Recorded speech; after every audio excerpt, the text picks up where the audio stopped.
जो पेड़ सबसे बड़े होते हैं वो सबसे ज़्यादा झुके हुए होते हैं। नमस्कार मित्रांनो, welcome back to Lakshmi blogs real motivational stories.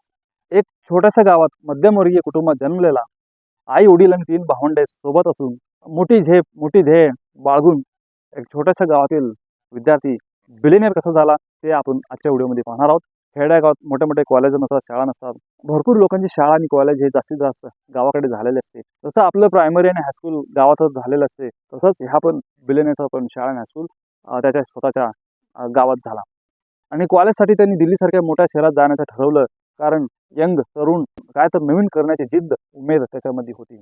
म्हणून त्यांनी गाव सोडून दिल्लीसारख्या मोठ्या शहरात गेला आणि दिल्लीसारख्या शहरात जाऊन इकडं तिकडं फिरत त्यांनी काहीतरी नवीन आयडिया नवीन कल्पना शोधण्याचा प्रयत्नात होता।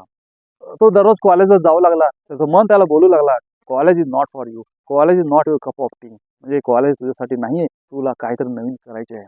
तर तो विचार करू लागला आणि मध्येच कॉलेज सोडला। पण सगळ्यात महत्त्वाचा, त्याला एक फिरायची फार आवड होती, त्याची छंद होती। ट्रॅव्हलिंग वॉज इज हॉबी, फिरायचं हे त्याचा एक हॉबी होता, छंद होता। जिथे जिथे तो फिरायला जायचा तिथे काही त्याला नवीन नवीन काहीतरी शिकायला भेटलं। तो म्हणजे काही ठिकाणी भरपूर पैसे देऊन सुद्धा चांगले रूम भेटायचे नाही आणि काही ठिकाणी कमी पैशात अतिशय उत्तम दर्जाचे रूम त्याला भेटायचे। कारण ट्रॅव्हलिंग करायचं असेल अथवा फिरायला जायचं असेल तर आपल्याला चांगल्या सोयी असली पाहिजे, हे त्याच्या डोक्यात पण होतं आणि आपल्या सगळ्यांना पण माहिती आहे। जिथे जिथे जातो त्याला हीच एकच गोष्ट लक्षात येऊ लागली, जिथे पैसे भरपूर जातात तिथे त्या पैशाप्रमाणे हॉस्पिटॅलिटी भेटत नव्हते आणि जिथे पैसे कमी जातात तिथे हॉस्पिटॅलिटी चांगल्या पद्धतीने भेटायचे। पण त्याच्या डोक्यात एक विचार आला, असं का? म्हणून त्यांनी एक विचार केला की आपण ह्यामध्ये काहीतरी सेवा केलं पाहिजे। आपण या ट्रॅव्हलर्ससाठी, जे काही लोक फिरायला जातात त्यांच्यासाठी काहीतरी नवीन उपाय केला पाहिजे। म्हणून त्यांनी एक छोटासा एक आयडिया त्याच्या डोक्यात आली। तो आयडिया म्हणजे आपली एक छोटीशी वेबसाईट सुरू करायचा। म्हणून त्यांनी वेबसाईट सुरू करून इंटरनेटला टाकला, आणि की रूम स्वतःची रूमची वेबसाईट म्हणून इंटरनेट टाकला आणि लगेच ओराकल स्टेज म्हणून त्यांनी त्या कंपनीला नाव दिला आणि लवकरच तो कंपनी फेमस झाली। फेमस झाल्याने की लोकांना आवडू लागले। एका मोठ्या कंपनीने व्हेंचर नर्सरी म्हणून त्या कंपनीत 30 लाखाची फंड दिली अथवा 30 लाखाची इन्व्हेस्टमेंट केली आणि तो अतिशय खुश झाला। अतिशय खुश होऊन परत जोमाने कामाला लागला।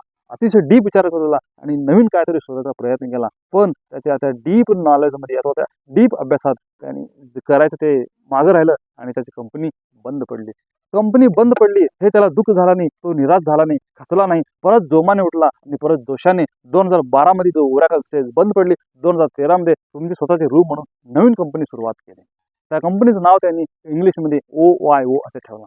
OYO त्या कंपनी सुरुवात 2013 मध्ये झाली आणि त्या कंपनीचा मालक अतिशय यंग तरुण होता आणि त्यांनी जे अनुभवलेला, त्यांनी जे एक्सपिरियन्स केलेला जो अभ्यास होता, त्यांनी वेगवेगळ्या ठिकाणी भेट दिला, तिथे काय एक्सपिरियन्स आले त्यामधून त्यांनी भरपूर काही शिकला आणि कस्टमरला कसं खुश ठेवायचं हे त्यांनी एक आयडिया शोधली। तो आयडिया म्हणजेच तुमची स्वतःची रूम। 2013 मध्ये त्यांनी जो कंपनी सुरुवात केला, तुमची स्वतःची रूम, OYO कंपनीचे मार्केटिंग ओराकल स्टेजच्या कंपनीपेक्षा एक जोरात वाढलं, जोमाने वाढू लागलं आणि लगेच एक जापनीज कंपनी त्यांना आवडली त्या कंपनीची आयडिया आणि या कंपनीची आयडिया आवडल्यानंतर त्यांनी अब्जाधी डॉलरची इन्व्हेस्टमेंट त्या कंपनीमध्ये केली आणि त्याच वर्षी एका नामांकित मॅगझिनने त्याचं नाव 50 प्रभावी भारतीय उद्योगापैकी त्याचं नाव त्यामध्ये सामील करण्यात आलं आणि तोच 21 वर्षी जगातील सगळ्यात तरुण बिलियनियर झाला, तो म्हणजे रितेश अग्रवाल। मित्रांनो, त्या बिलियनियरचा जो विद्यार्थी गावात शाळा शिकून दिल्लीला कॉलेजला गेला आणि कॉलेज ड्रॉपआउट केला आणि स्वतःची कंपनी सुरू केली, त्याचं नाव आहे